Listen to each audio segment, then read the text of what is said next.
Damage left by Storm Ciarán now well underway. Thousands of people are already counting the cost. Yeah, and as previous victims of flooding have found, there's still a long way to go before their lives can get back to normal.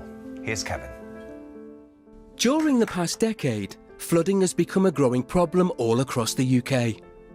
Some of the worst hit areas were Somerset in 2013, West Yorkshire 4 years ago, and South Yorkshire late last year. It just came so quickly, with no time to rescue anything. Once the water subsided, some people have reported waiting months for insurance claims to be paid.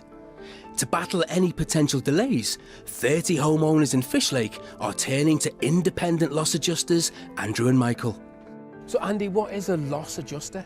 So a loss adjuster is somebody who's appointed either by the insurance company or by the homeowner to manage a claim on their behalf and to look after their interests. While it's common for loss adjusters to work for an insurance company, the insurance industry says it's rare for individuals to employ them.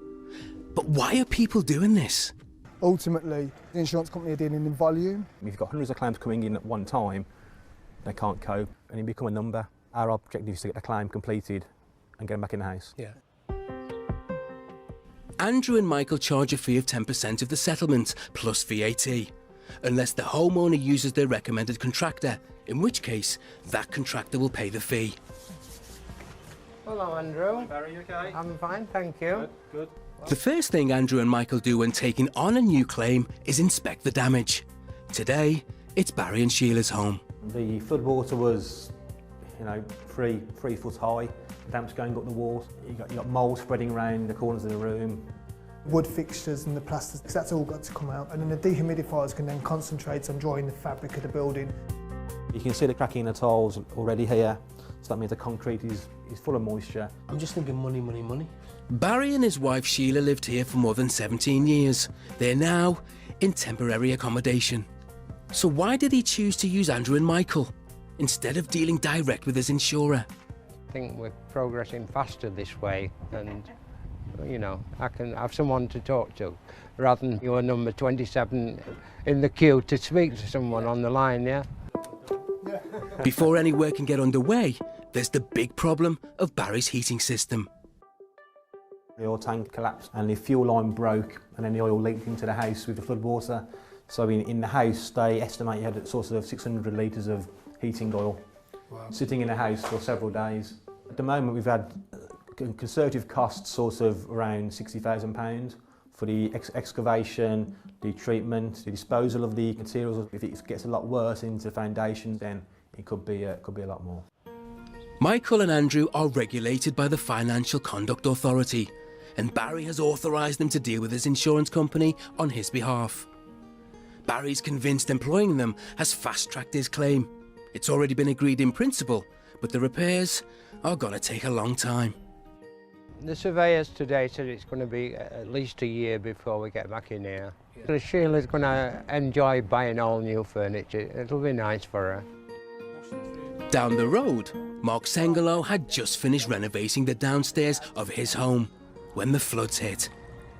Like Barry, he signed up the loss adjusters to help speed up his claim. Mark, in terms of using Andy and Mike, has that helped you? Definitely, it takes the pressure off of you chasing the insurers. I know people say, oh, just rig up, but at the time, I don't want the hassle. It's better to leave it to them who know. Mark's claim can't be agreed, though, until the insurers have also inspected the damage, so he can't touch anything yet. And that means, every day, the problems are getting worse. Getting mould upstairs, on the lampshades, on the bed, on the table. If it doesn't go out soon, I'm guessing it's going to damage everything else. It's frustrating for us because we can see the damage upstairs happening and we can't really stop it until we get approval to carry out work.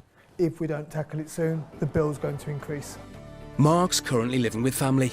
He says it'll be at least 10 months before he can move back in, but he's trying to stay positive. You've got to go away from it, pick your head up and carry on and just hope everything clicks into place.